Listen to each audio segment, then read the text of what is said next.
Hey y'all, it's time to read, and tonight I'm sitting up. I got a thing to help stabilize the phone. I'm gonna try using it on the nights when I feel well enough to be up in my chair, um, and not propped up in bed. Uh, Doing pretty good today. I managed to get a couple of pre-records done, including a challenge video that I uploaded for those of you that watch my ESO stuff. And I yeah, started putting stuff together toward a new writing project. I can't link directly to those from YouTube because the kind of stuff I write is the kind of stuff that you can't directly link to from YouTube. But I'm Tina Monday on Amazon, and you can find my older works there. And I'm working out something new that should be out in a month or two. In the meantime, I'm also somebody who thinks that archaic forms of English are not only fun to hear, but easy to understand once you hear them out loud. For most people, I think the brain actually kind of likes the music that is English in ways that are unconventional compared to modern speech. But when we read it, it can be really difficult to pick it apart and then still render the scene in our heads and enjoy it. So, to that end, I'm trying to help more people enjoy more of my favorite books by reading them out loud to you. When I'm doing a longer story, like The Picture of Dorian Gray, we will do a chapter per stream, and I might do multiple streams per day if they're fairly short chapters. If I do short stories, it'll be a stream per story, and then, again, I might do multiple streams per day. Poetry will depend on exactly how long it is as to how I set it up, but there's going to be some poems that are basically going to be shorts, and there's going to be other poems where even if the individual poems are short, I'm going to want to do the whole book together, and it really depends on who I'm covering. And just a reminder, everything that I'm reading to you is something you can get for free. It's in the public domain, which means that you can just go to a site like Gutenberg and grab yourself a copy if you want to read it for yourself on any e-reader or tablet or anything. So, having said that, let's get into part 4 here. We're reading The Picture of Dorian Gray, and we're right about in the middle. One afternoon, a month luxurious armchair in the little library of Lord Henry's house in Mayfair. It was, in its way, a very charming room, with high-paneled wainscoting of olive-stained oak, its cream-colored frieze and ceiling of raised plasterwork, and its brick dust felt carpet strewn with silk long-fringed Persian rugs. On a tiny satinwood table stood a statuette by Clodion, and beside it lay a copy of Les Saintes Noël, bound for Margaret of Valois by Clovis Eve, and powdered with the gilt daisies that Queen had selected for her device. Some large blue china jars and parrot tulips were arranged on the mantel shelf, and through the small leaded panels of the window streamed the apricot-colored light of a summer day in London. Lord Henry had not yet come in. He was always late on principle, his principle being that punctuality is the thief of time. So the lad was looking rather sulky, as with listless fingers he turned over the pages of an elaborately illustrated edition of Manon Lescaut that he had found in one of the bookcases. The formal, monotonous ticking of the Louis XIV clock annoyed him. Once or twice he thought of going away. At last, he heard a step outside and the door opened. "How late you are, Harry," he murmured. "I'm afraid it is not Harry, Mr. Gray," answered a shrill voice. He glanced quickly around, rose to his feet. "I beg your pardon. I thought... You thought it was my husband. It is only his wife." You must let me introduce myself. I know you quite well by your photographs. I think my husband has got 17 of them. Not 17, Lady Henry. Well, 18, then. And I saw you with him the other night at the opera. She laughed nervously as she spoke, and watched him with her vague forget-me-not eyes. She was a curious woman, whose dresses always looked as if they had been designed in a rage and put on in a tempest. She was usually in love with somebody, and, as her passion was never returned, she had kept all her illusions. She tried to look picturesque, but only succeeded in being untidy. Her name was Victoria, and she had a perfect mania for going to church. That was Lohengrin, Lady Henry, I think. Yes, it was at dear Lohengrin. I like Wagner's music better than anybody's. It is so loud that one can talk the whole time without other people hearing what one says. That is a great advantage, don't you think so, Mr. Gray? The same nervous staccato laugh broke from her thin lips, and her fingers began to play with long tortoise-shell paper knife. Dorian smiled and shook his head. I'm afraid I don't think so, Lady Henry. I never talk during music, at least during good music. If one hears bad music, it is one's duty to drown it in conversation. Ah, that is one of Harry's views, isn't it, Mr. Gray? I always hear Harry's views from his friends. It is the only way I get to know of them. But you must not think I don't like good music. I adore it, but I am afraid of it. It makes me too romantic.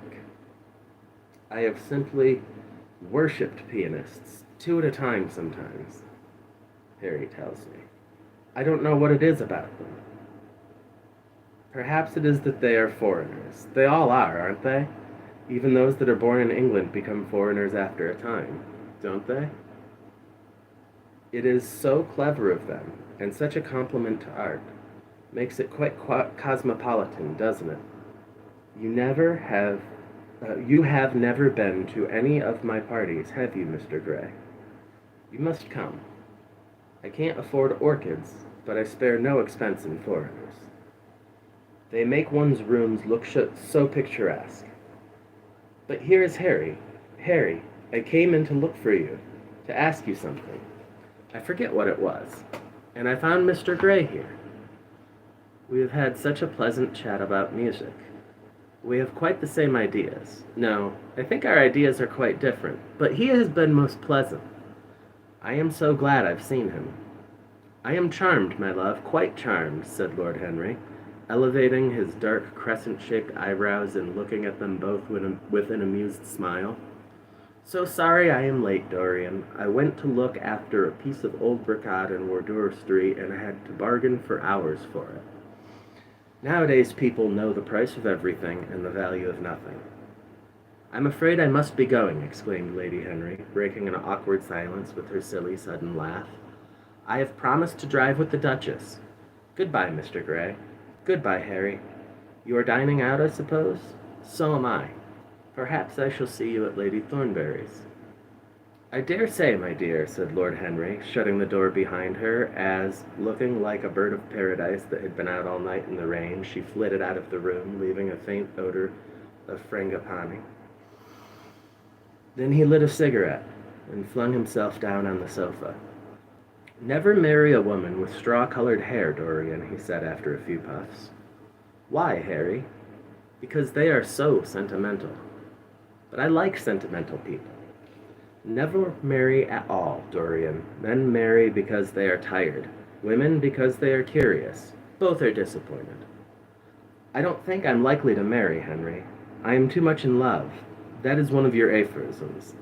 I'm putting it into practice as I do everything that you say. Who are you in love with? Asked Lord Henry after a pause. With an actress, said Dorian Gray, blushing.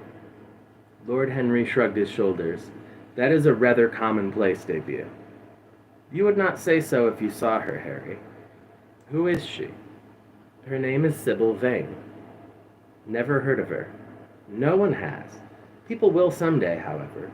She is a genius. My dear boy, no woman is a genius. Women are a decorative sex. They never have anything to say, but they say it charmingly. Women represent the triumph of matter over mind, just as men represent the triumph of mind over morals. This is why I love Wilde, because he'll sit there and have a character who represents the contradiction to what he's saying say some crap like that. Harry, how can you? My dear Dorian, it is quite true. I'm analyzing women at the present, so I ought to know. The subject is not so abstruse as I thought it was. I find that ultimately there are only two kinds of women, the plain and the colored. The plain women are very useful. If you want to gain a reputation for respectability, you merely have to take them down to supper. The other women are very charming. They commit one mistake, however. They paint in order to try and look young. Our grandmothers painted in order to try and talk brilliantly. Rouge and esprit used to go together. That is all over now. As long as a woman can look 10 years younger than her own daughter, she is perfectly satisfied. As for conversation, there are only 5 women in London worth talking to, and 2 of these can't be admitted into decent society. However, tell me about your genius. How long have you known her? Ah, Harry, your views terrify me. Never mind that. How long have you known her? About 3 weeks. And where did you come across her? I will tell you, Harry, but you mustn't be unsympathetic about it. After all, it never would have happened if I had not met you. You filled me with a wild desire to know everything about life.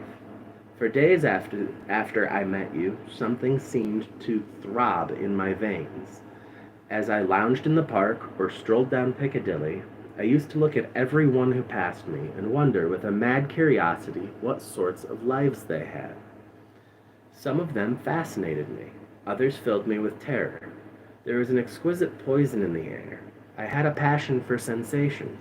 Well, one evening, about 7 o'clock, I determined to go out in search of some adventure. I felt that this gray, monstrous London of ours, with its myriads of people, its sordid sinners, and its splendid sins, as you once phrased it, must have something in store for me. I fancied 1,000 things. The mere danger gave me a sense of delight. I remembered what you had said to me on that wonderful evening when we first dined together about the search for beauty being the real secret of life. I don't know what I expected, but I went out and wandered eastward, soon losing my way in a labyrinth of grimy streets and black, grassless squares. About 8:30, I passed by an absurd little theater with great flaring gas jets and gaudy playbills. A hideous person, in the most amazing waistcoat I ever beheld in my life, was standing at the entrance smoking a vile cigar.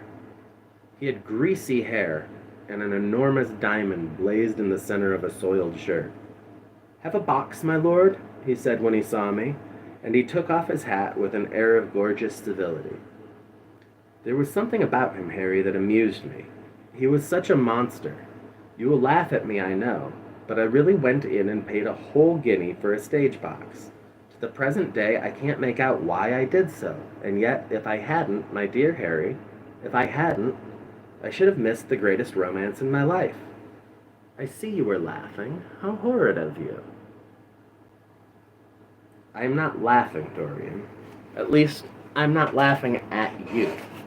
But you should not say the greatest romance of your life.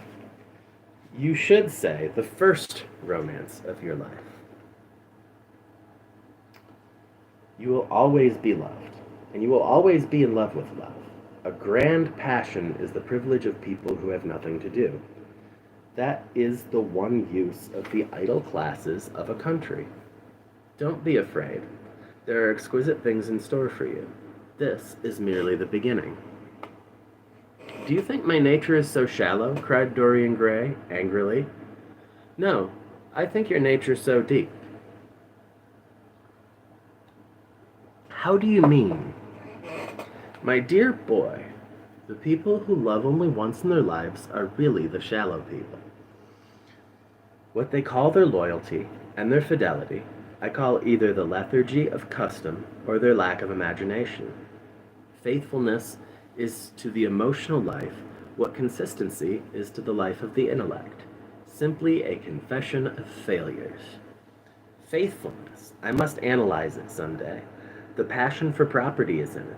There are many things that we would throw away if we were not afraid that others might pick them up. But I don't want to interrupt you. Go on with your story. Well, I found myself seated in a horrid little private box with a vulgar drop scene staring me in the face. I looked out from behind the curtain and surveyed the house. It was a tawdry affair, all cupids and cornucopias, like a third-rate wedding cake. The gallery and pit were fairly full, but the 2 rows of dingy stalls were quite empty, and there was hardly a person in what I suppose they called the dress circle. Women went about with oranges and ginger beer, and there was a terrible consumption of nuts going on. It must have been just like the palmy days of the British drama. Just like, I should fancy, and very depressing. I began to wonder what on earth I should do when I caught sight of the playbill. What do you think the play was, Harry? I should think The Idiot Boy or Dumb but Innocent. Our fathers used to like that sort of piece, I believe. The longer I live, Dorian, the more keenly I feel that whatever was good enough for our fathers is not good enough for us, in art as in politics. This play was good enough for us, Harry. It was Romeo and Juliet. I must admit that I was rather annoyed by the idea of seeing Shakespeare done in such a wretched hole of a place. Still, I felt interested, in a sort of way. At any rate, I determined to wait for the first act. There was a dreadful orchestra, presided over by a young Hebrew who sat at a cracked piano that nearly drove me away. But at last the drop scene was drawn up and the play began. Romeo was a stout elderly gentleman with corked eyebrows, a husky tragedy voice, and a figure like a beer barrel. Mercutio was almost as bad. He was played by the low comedian, who had introduced gags of his own and was on most friendly terms with the pit. They were both as grotesque as the scenery, and that looked as if it had come out of a country booth. But Juliet, Harry, imagine a girl hardly 17 years of age, with a little flower-like face, a small Greek head with plaited coils of dark brown hair, eyes that were violet wells of passion, lips that were like the petals of a rose. She was the loveliest thing I had ever seen in my life.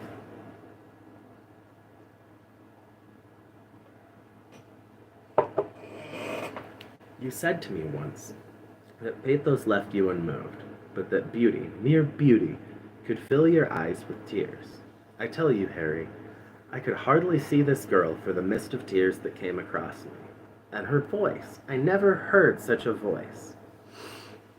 It was very low at first, with deep, mellow notes that seemed to fall singly upon one's ear. Then it became a little louder and sounded like a flute or a distant I can't quite pronounce that. In the garden scene, it had all the tremulous ecstasy that one hears just before dawn when nightingales are singing. There were moments later on when it had the wild passion of violets. You know how a voice can stir one. Your voice and the voice of Sybil Vane are 2 things that I shall never forget.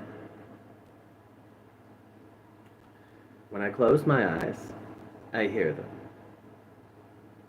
And each of them says something different. I don't know which to follow. Why should I not love her?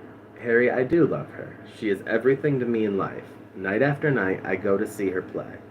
One evening, she is Rosalind, and the next evening, she is Imogen. I've seen her die in the gloom of an Italian tomb, sucking the poison from her lover's lips. I've watched her wandering through the forest of Arden, disguised as a pretty boy in hose and doublet and dainty cap. She has been mad, and has come into the presence of a guilty king and given him rue to wear and bitter herbs to taste. She has been innocent, and the black hands of jealousy have crushed her reed-like throat. I have seen her in every age and in every costume. Ordinary women never appeal to one's imagination. They are limited to their century. No glamour ever transfigures them. One knows their minds as easily as one knows their bonnets. One can always find them. There is no mastery in any of them. They ride in the park in the morning and chatter at tea parties in the afternoon. They have their stereotyped smile and their fashionable manner. They are quite obvious. But an actress, how different an actress is. Harry, why didn't you tell me that the only thing worth loving is an actress? Oh, dear. Because I have loved so many of them, Dorian. Oh, yes, horrid people with dyed hair and painted faces. Don't run down dyed hair and painted faces. There is an extraordinary charm in them sometimes, said Lord Henry.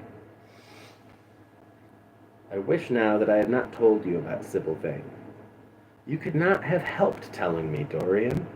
All through your life you will tell me everything you do. Yes, Harry, I believe that is true. I cannot help telling you things. You have a curious influence over me. If I ever did a crime, I would come and confess it to you. You would understand me. People like you, the willful sunbeams of life, don't commit crimes, Dorian. But I am much obliged for the compliment all the same. And now, tell me, reach me the matches like a good boy, thanks. What are your actual relations with Sybil Vane? Dorian Gray leapt to his feet with flushed cheeks and burning eyes. Harry, Sybil Vane is sacred. It is only the sacred things that are worth touching, Dorian, said Lord Henry, with a strange touch of pathos to his voice. But why should you be annoyed? I suppose she will belong to you someday. When one is in love, one always begins by deceiving oneself and always ends by deceiving others. This is what the world calls a romance. You know her at any rate, I suppose. Of course I know her. On the first night I was at the theater, the horrid old man came round to the box after the performance was over and offered to take me behind the scenes and introduce me to her. I was furious with him and told him that Juliet had been dead for hundreds of years and that her body was lying in a marble tomb in Verona. I think from his blank look of amazement that he was under the impression that I had taken too much champagne or something. I am not surprised. Then he asked me if I wrote for any of the newspapers. I told him I had never even read them. He seemed terribly disappointed at that, and confided to me that all the dramatic critics were in a conspiracy against him, and that they were every one of them to be bought. I should not wonder if he was quite right there. But on the other hand, judging from their appearance, most of them cannot be at all expensive. Well, he seemed to think they were beyond his means, laughed Dorian. By this time, however, the lights were being put out in the theater, and I had to go. He wanted me to try some cigars that he strongly recommended. I declined. The next night, of course, I arrived at the place again. When he saw me, he made me a low bow, and he assured me that I was a magnificent patron of art. He was a most offensive brute, though he had an extraordinary passion for Shakespeare. He told me once, with an air of pride, that his 5 bankruptcies were entirely due to the bard, as he insisted on calling him. He seemed to think it a distinction. It was a distinction, my dear Dorian, a great distinction. Most people become bankrupt through having invested too heavily in the prose of life. To have ruined oneself over poetry is an honor. We'll talk about that one someday.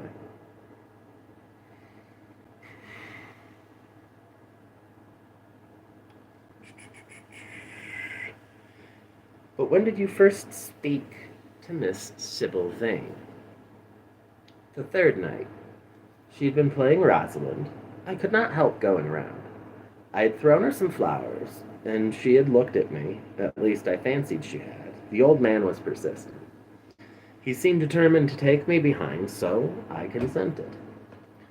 It was curious, my not wanting to know her, wasn't it? No, I don't think so. My dear Harry, why? I will tell you some other time. Now I want to know about the girl. Sybil? Oh, she was so shy and so gentle. There is something of a child about her. Her eyes opened wide in exquisite wonder when I told her what I thought of her performance, and she seemed quite unconscious of her power. I think we were both rather nervous.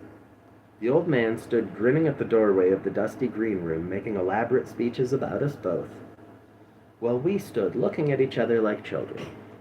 He would insist on calling me my lord, and I had to assure Sybil that I was not anything of the kind. She said quite simply to me, "You look more like a prince. I must call you Prince Charming."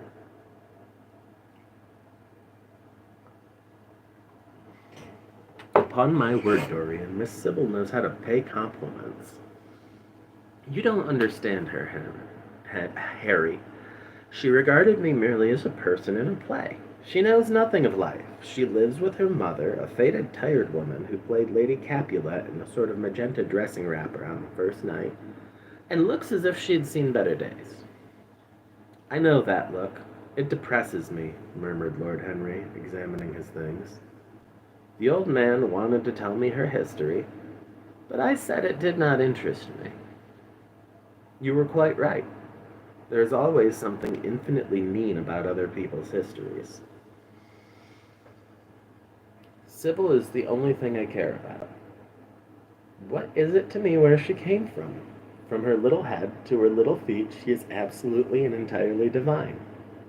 Every night of my life, I go see her act, and every night she is more marvelous.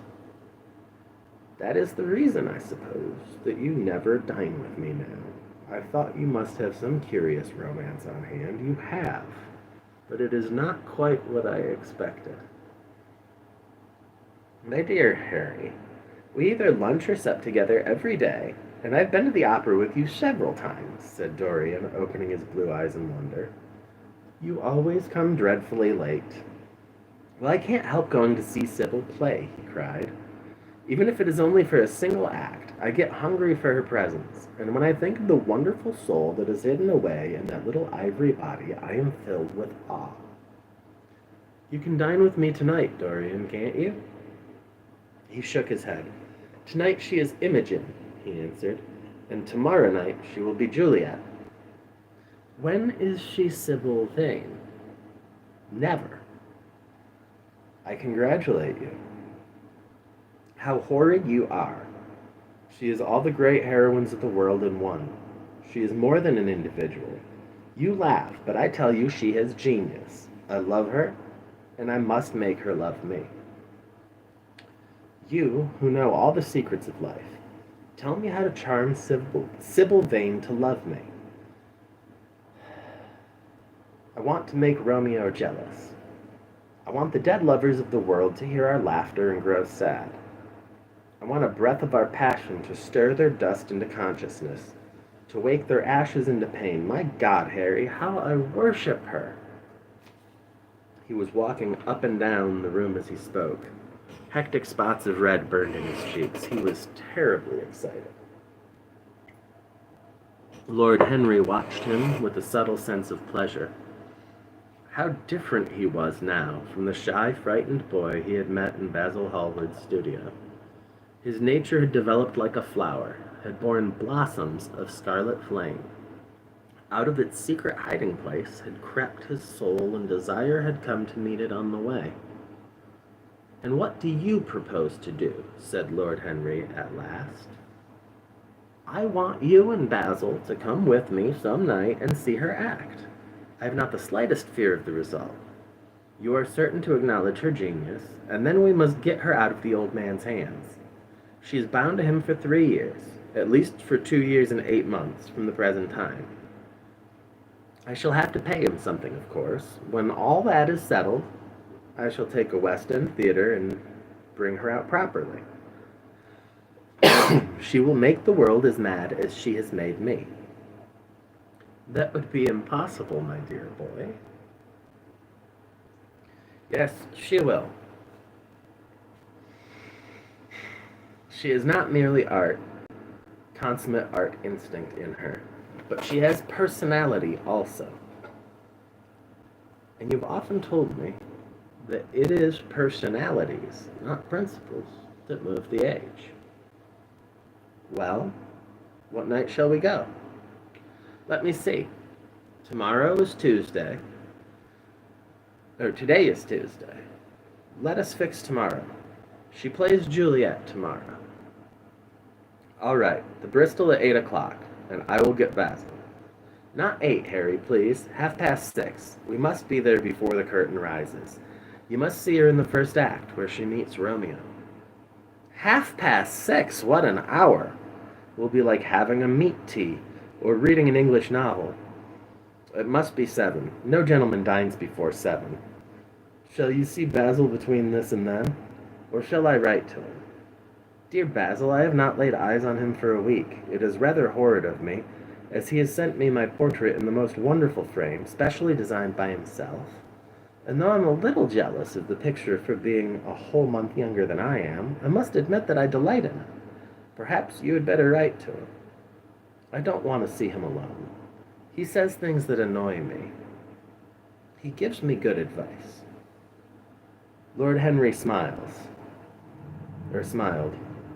People are very fond of giving away what they most need themselves. It is what I call the depth of generosity. Oh, Basil is the best of fellows, but he seems to me to be just a bit of a Philistine. Since I have known you, Harry, I have discovered that.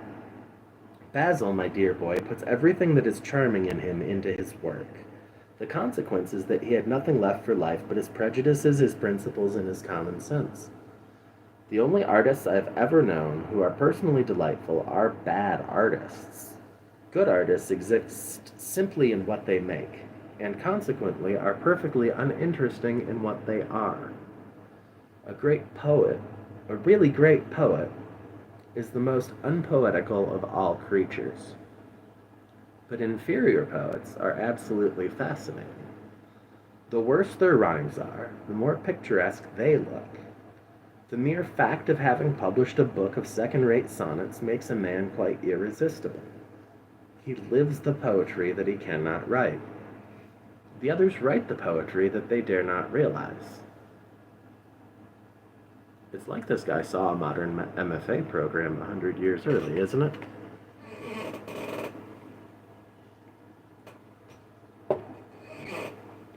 I wonder, is that really so, Harry? Said Dorian Gray, putting some perfume on his handkerchief out of a large gold-top bottle that stood on the table. It must be, if you say it. And now I'm off. Imogen is waiting for me. Don't forget about tomorrow. Goodbye. As he left the room, Lord Henry's heavy eyelids drooped, and he began to think. Certainly few people had ever interested him so much as Dorian Gray, and yet the lad's mad adoration of someone else caused him not the slightest pang of annoyance or jealousy. He was pleased by it. It made him a more interesting study.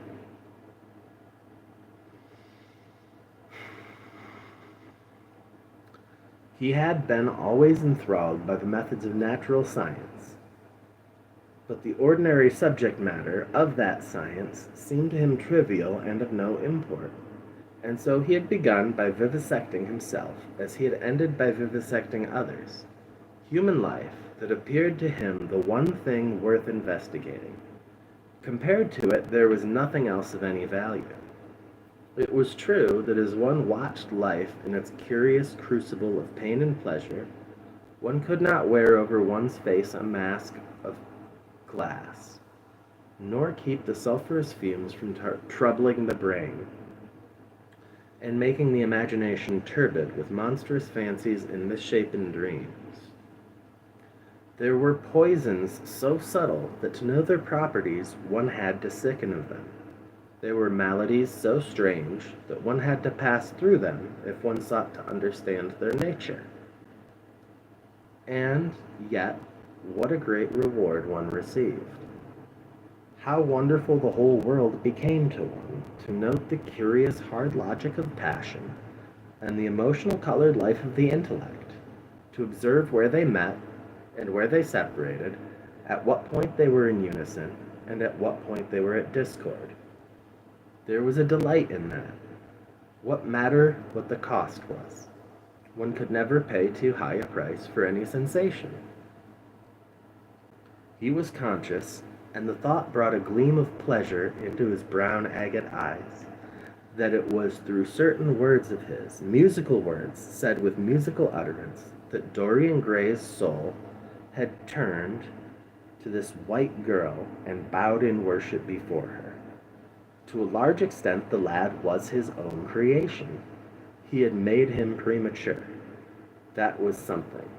Ordinary people waited till life disclosed to them its secrets, but to the few, to the elect, the mysteries of life were revealed before the veil was drawn away. Sometimes this was the effect of art, and chiefly of the art of literature, which dealt immediately with the passions and the intellect.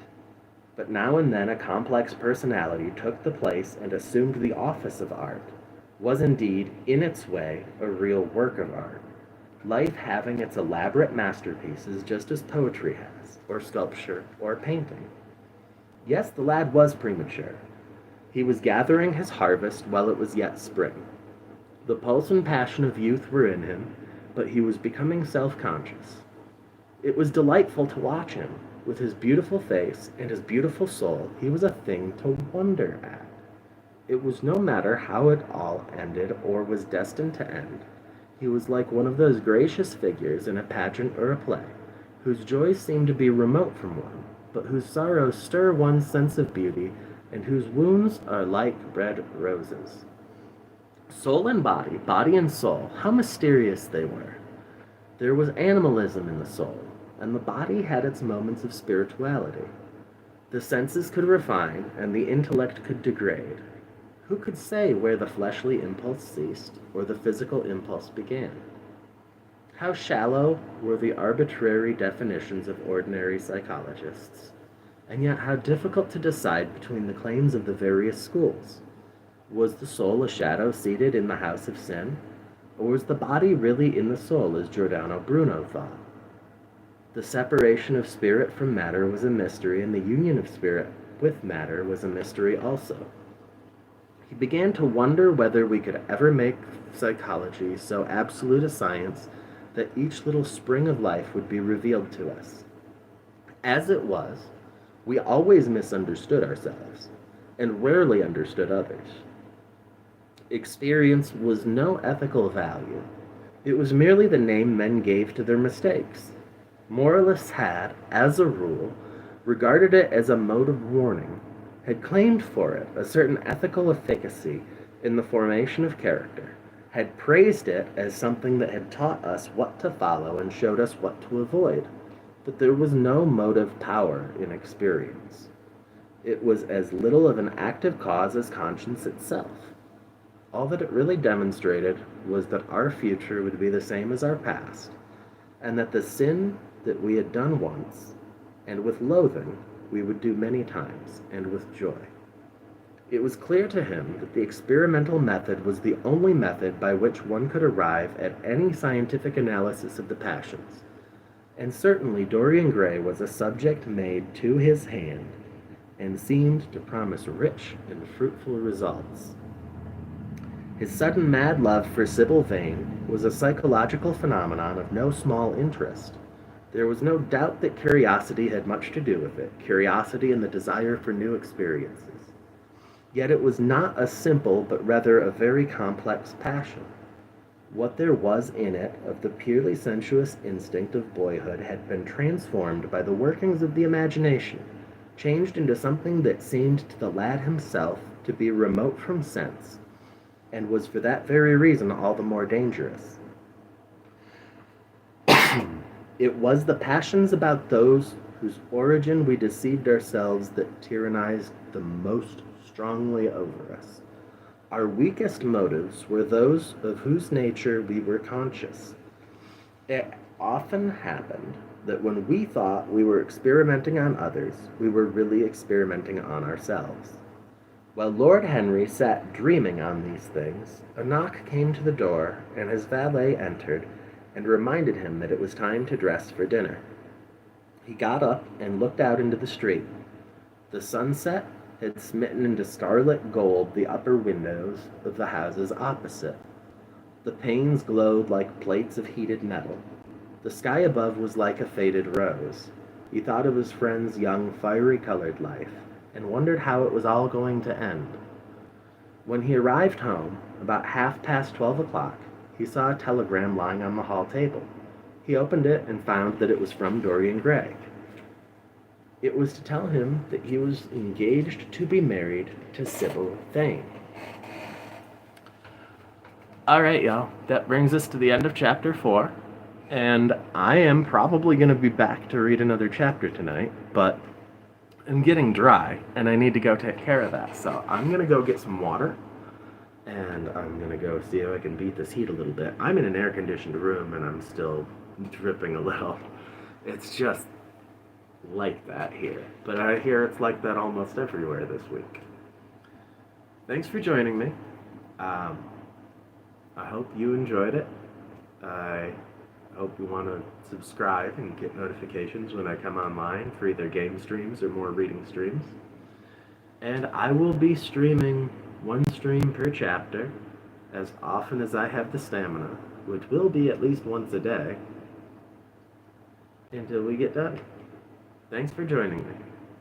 I hope hearing older words out loud helps make them a little more fun. That's really the goal of this project. All right, take care.